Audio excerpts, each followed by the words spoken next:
Chapter 7. After a short period of rest, as the first rays of the sun came over the distant horizon, the Muni stood up and said, "With me are those who have learned many things, which the Father sees for humanity.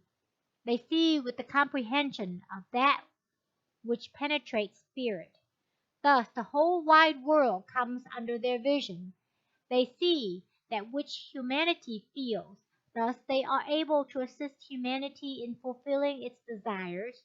They also hear thousands of sounds, usually inaudible, like the song of the hummingbird, the sounds made by the newly hatched robin, the notes of the field cricket, some of which sing at 15,000 vibrations a second, and many other musical sounds far above the range of the human ear. They are also able to feel, control, and send out inaudible sounds that are capable of producing types of emotion, feelings such as love, peace, harmony, and perfection that benefit the whole world. The vibrations of the feelings of abundance and great joy can also be amplified and sent out by them, so that they surround and interpenetrate all humanity to such an extent that, if he will, each unit of the human family may have them. When this condition is acknowledged to exist, each human unit cooperates by amplifying and sending out these vibrations. Then, the very thing that humanity is in need of is crystallized into form around or among its units or people. Their desires are accomplished when the necessary vibrations are set into activity. The units of humanity cannot escape the actual presence of these. In this way, all of humanity's perfect desires are crystallized into actual form. The vast sea of God's creative, unlimited, moving space is crystal clear, yet it is completely full of vibrating, emanating energy, and that emanating energy is known as aqueous substance, in which all substance or elements are insoluble form or suspended in harmonious relation, ready to respond to the call of vibratory rate that will allow them to coalesce into form. When the proper vibratory influence is set up to the thoughts of the human unit, cooperating with the whole, the elements have no other course, rush in and fill the mold set by the desire. This is absolute law, and none can stay its true course. Listen, an organ is playing in very low bass notes. Now let us first lower these notes so that they are no longer audible to us. The feeling or emotion of the sound we have experienced still lingers, does it not? The vibration is going on just the same, although it is inaudible. Now let us carry these notes up and up to the scale until they are so high that they are again inaudible. The feeling or emotion still lingers. The higher vibration is going on just the same. We know that neither of the influences ever ceases, although out of range of our physical ear. This is what we designate as spirit. When the physical loses control, spirit takes control, and that control is much more definite, as it has a much wider range of vibration than the mere physical and is much more susceptible to the control of thought, influences, or vibrations, since thought is much closer allied to and coordinated with spirit. The physical is limited to the body and does not extend from or away from it. The physical is limited to entirely to the actions of the body, but not to its reactions. When it comes to body reactions, we are spirit. If we define it as spirit, thus you can see how the physical body is limited. Spirit not only penetrates every atom of the so-called physical, it also penetrates the minutest part of all substance, whether it be solid or gaseous.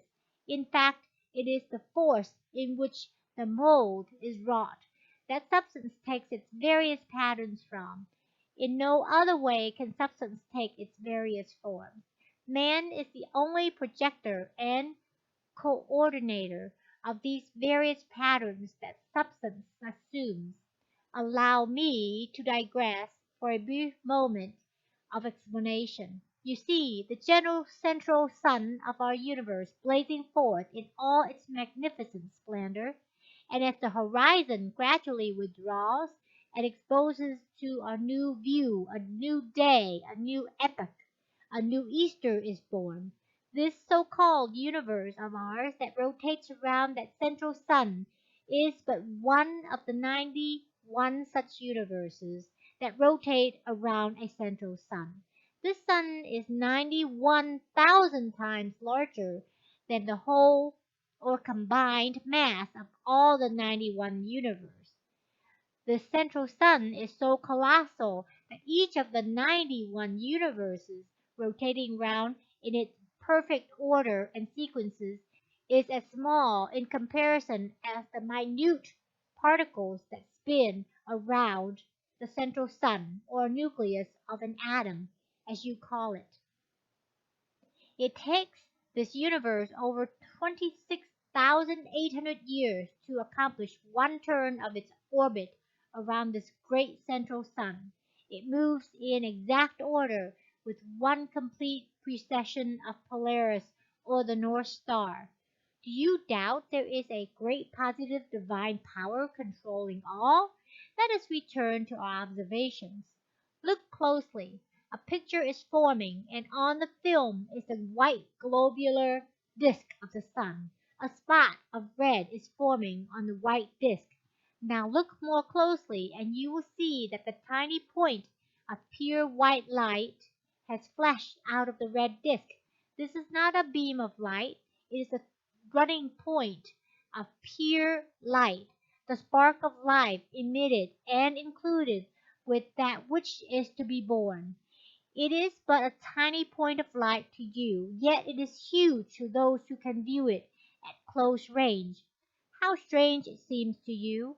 In a very short space of time you will be looking through an instrument that assists your eye to see all these things. This will also reveal to humanity many more wonders. For millions of ages the great central sun has drawn to itself the throbbing, pulsating, yet harmonious emanations of energy which must give forth of itself or burst asunder. Observe that a great nebulous gaseous mass has burst forth from the sun. You have observed in pictures the birth of the planet Neptune, which is now a great mass of microcosmic particles or atoms that have been ejected from the parent sun with great force and power.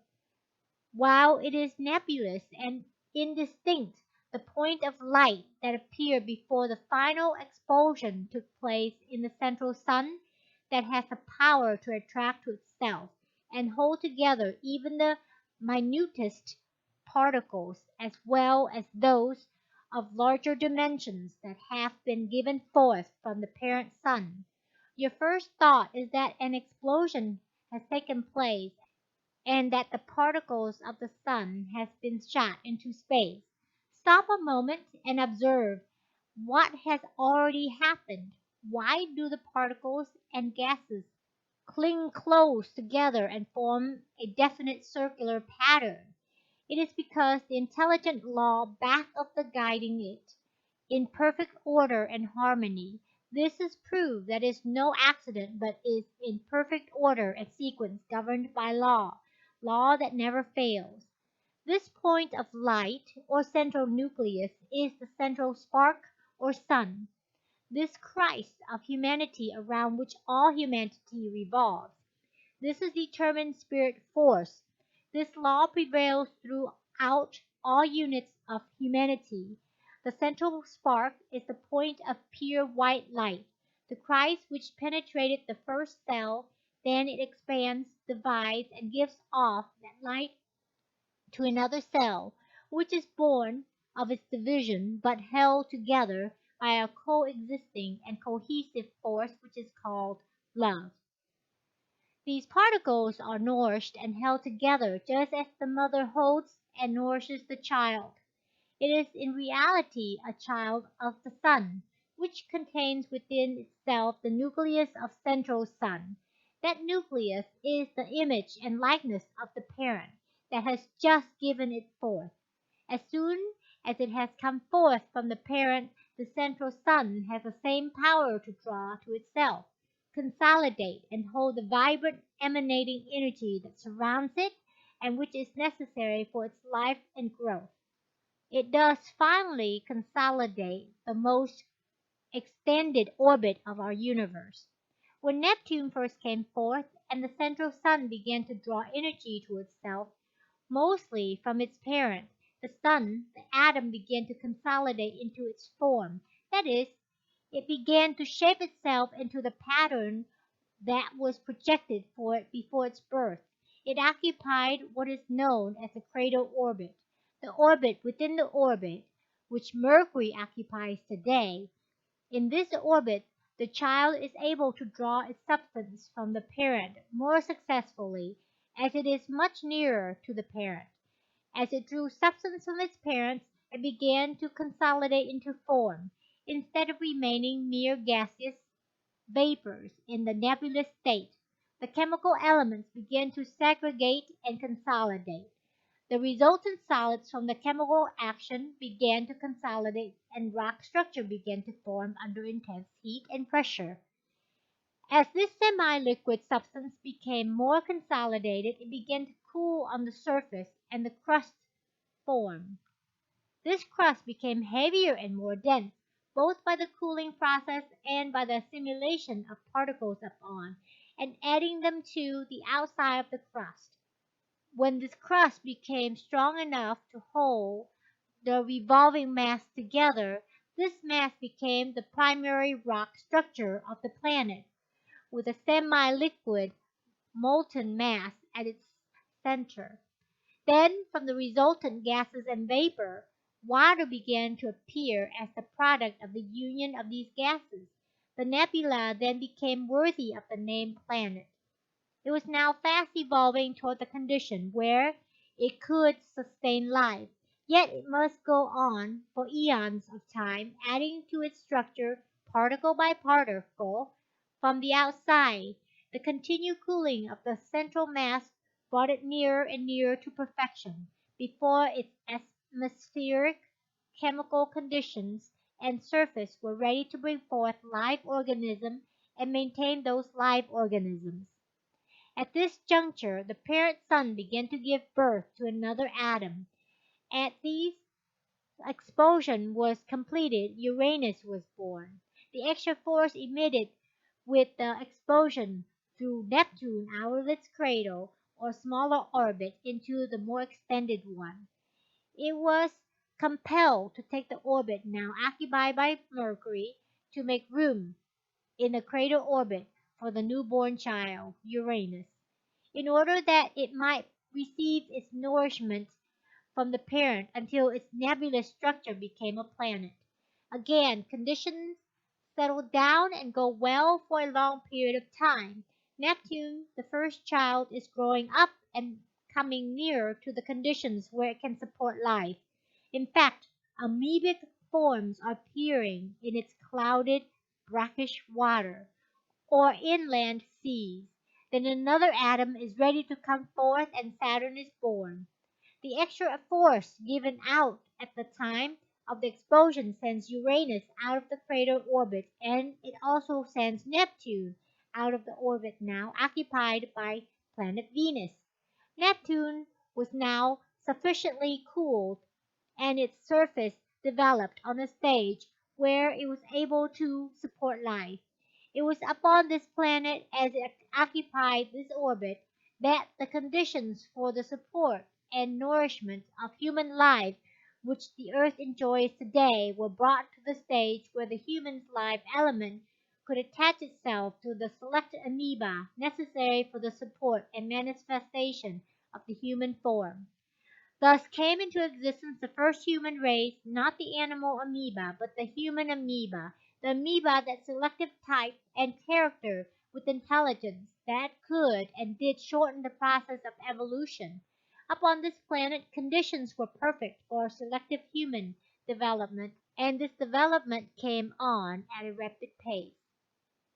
They were no longer animal organisms, thus animal life did not develop.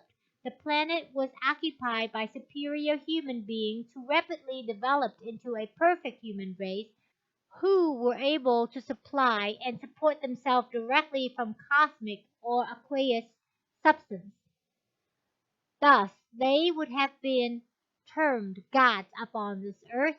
Many of legends and myths of today have their inception in and are built around this great people. They were exactly like the principle that brought them into existence. This race, through their ability to express beauty and perfection, began to surround themselves with perfect and beautiful conditions. In fact, they built the planet into a paradise of beauty and perfection. It was intended that this race should forever maintain this perfect condition which they had accomplished by absolute control of all the elements. Thus, when they put forth a desire, it is fulfilled instantly.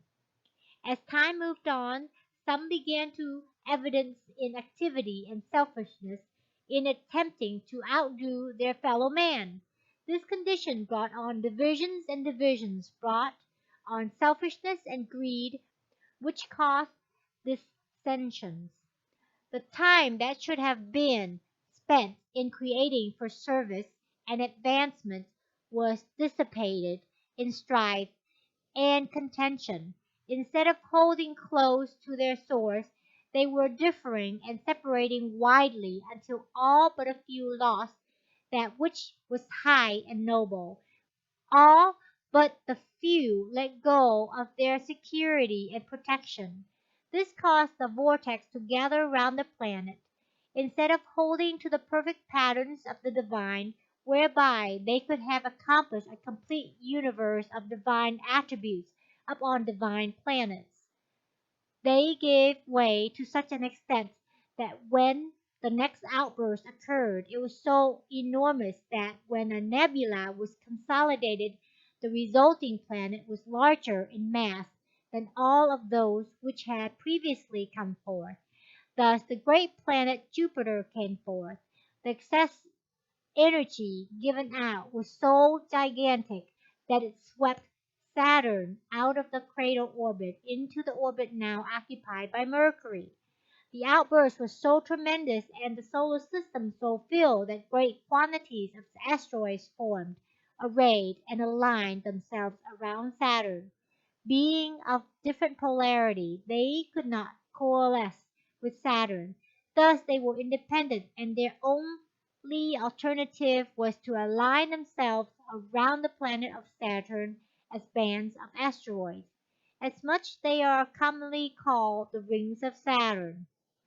Some of the asteroids are as large as planets. The force swept Neptune, the great and beautiful, out into the orbit now occupied by the Earth. All of its magnificence with its inhabitants, save a few, were swept away.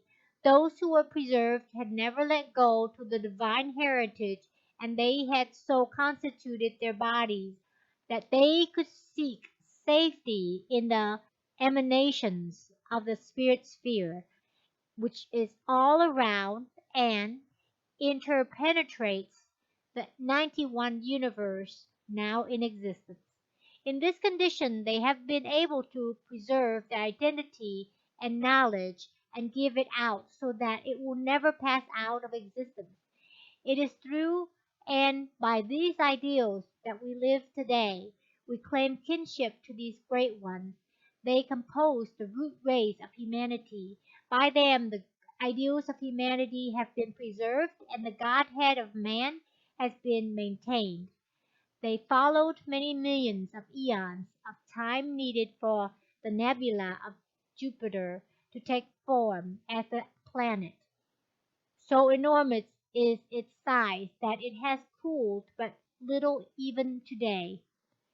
Time again passes on with swift wings, and the sun is ready to give birth to the fifth nebula, and Mars, the blood red planet, is brought into existence.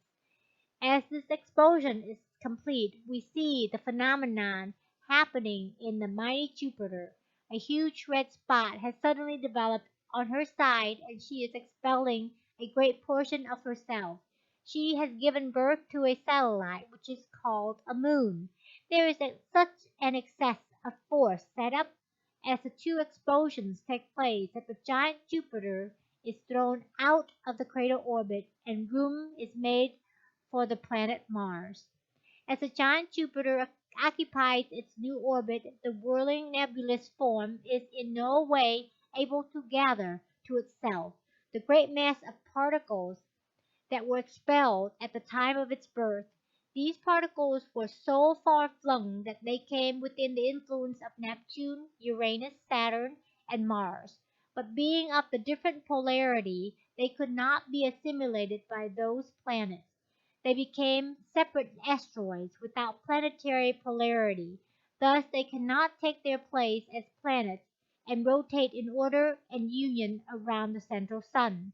Consequently, they fly into space as the vast swarms of meteors, with no rhythm of movement, speeding with fearful velocity to collide with and embed themselves in the surface of other planets or to be torn to pieces through the impact of collision.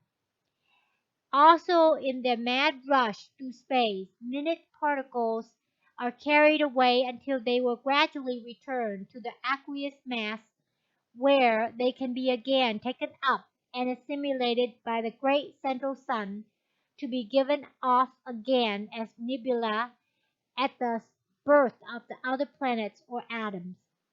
Now comes the outburst that gives birth to the nebula that finally forms our Earth. Mars is thrown out the crater orbit, and our Earth takes its place.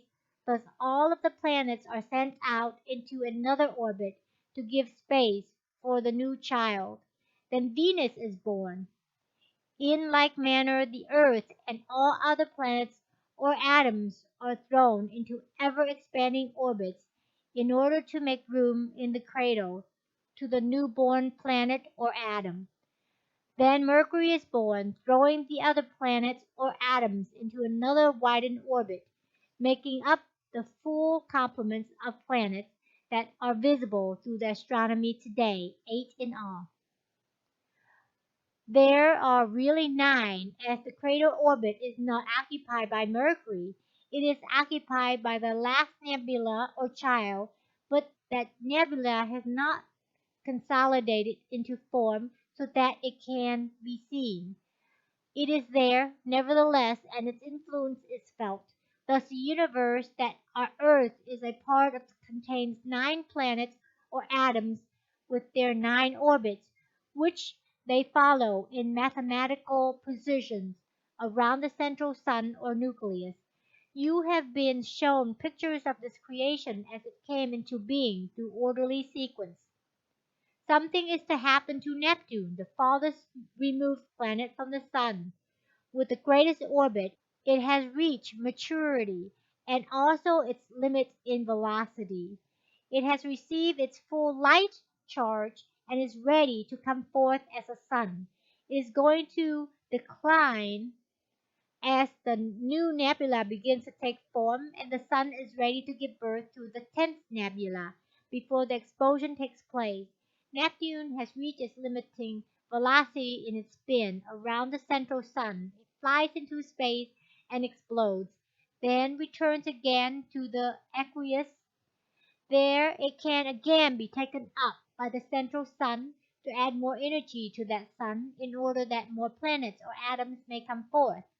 In the universe of which our Earth is a part, there can be but 9 planets or particles spinning around the central sun at one time. Thus it is a constant round of birth, consolidation, then expansion, reaching the limiting velocity, flying off into space, exploding, disintegrating, then as reassimilating by the sun in order to give forth new birth. Thus the sun is reassembling from the aqueous that which it sends out to again become aqueous. It is a continuous renewal through the regeneration into new birth.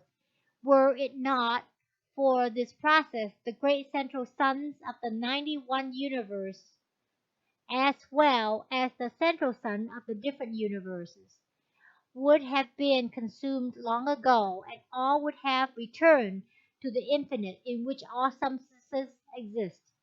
A wise intelligence that pervades all emanations and space calls the universe into form and starts them on their onward march.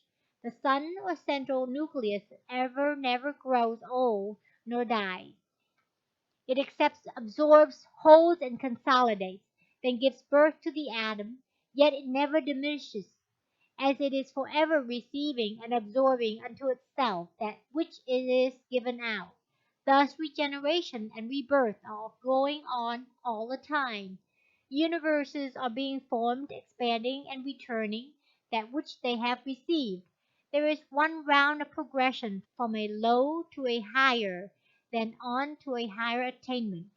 The galaxy of 91 universe that are Earth and its galaxy of planets or atom are one part of is but one galaxy in a still wider flung universe of 91 galaxies that revolve around a still greater central nucleus or sun that has a mass 91,000 times greater than the first galaxy mentioned.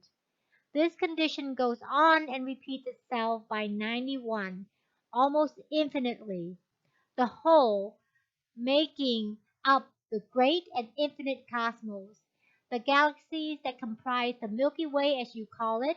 This cosmos is often called the atomic heat ray, the source of the sun's heat. This is not a cloud of stars in which your sun belongs. It is a nebula born or expelled from the great cosmic central sun or nucleus just mentioned. The sun, as you see it located in this nebula, is but a portion of the light rays from the sun. These particular rays are bent at an angle as they enter mass, then are reflected until these bent and distorted rays make up the image of the sun and place it in the false position. These rays are reflected back to so distinctly that you think you are actually looking at the sun. In like manner, many other planets or atoms are distorted by this phenomenon.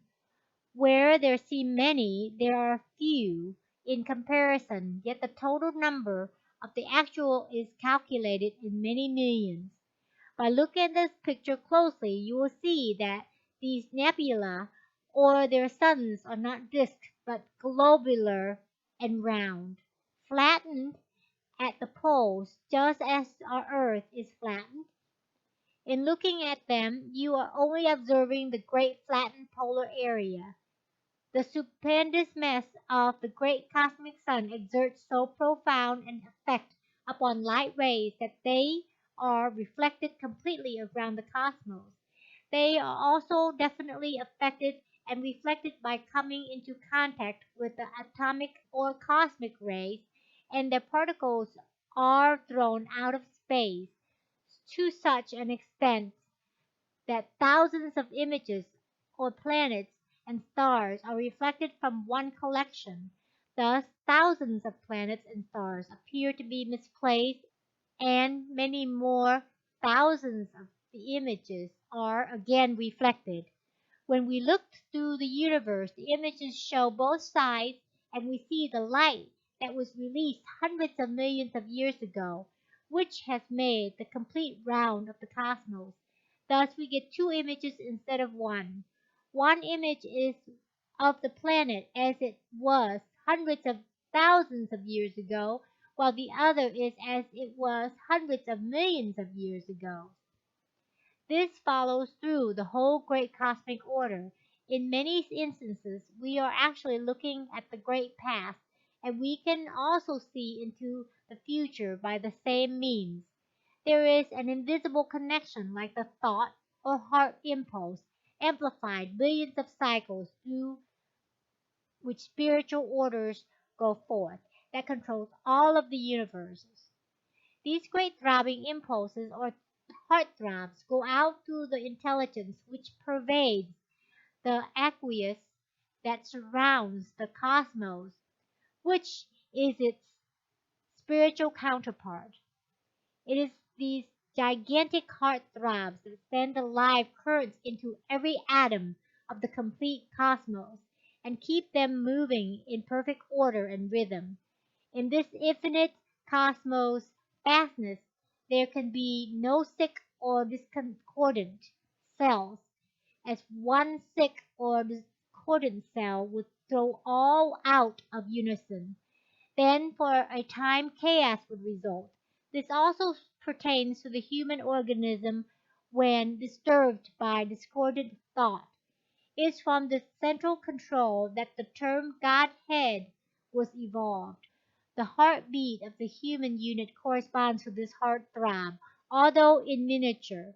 Man is from and is a counterpart of intelligence, which has control of the whole aqueous source. He is coexistent of the source and draws all direct from the great aqueous reservoir, just as the great central sun draws from the source, but in greater degree because of this union with the greater intelligence which is directing the source. Man, the unit of humanity, is a well organized divine universe though infinitesimal compared with the great whole of the universes.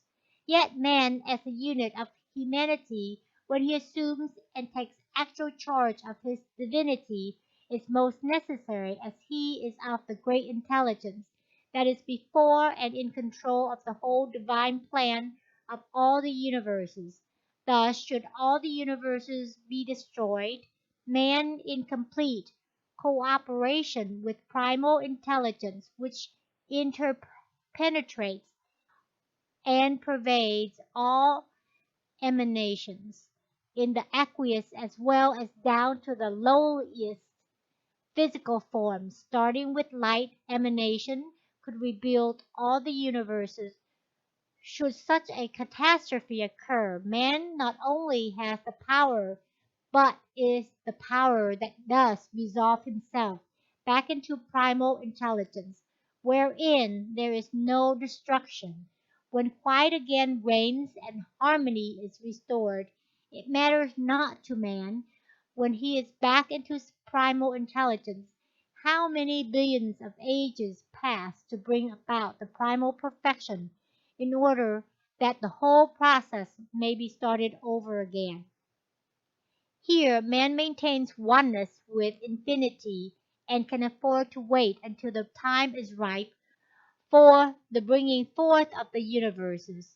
Then, with the preserved consciousness of former experiences, he is better equipped to assist in the bringing forth of a more perfect and lasting condition.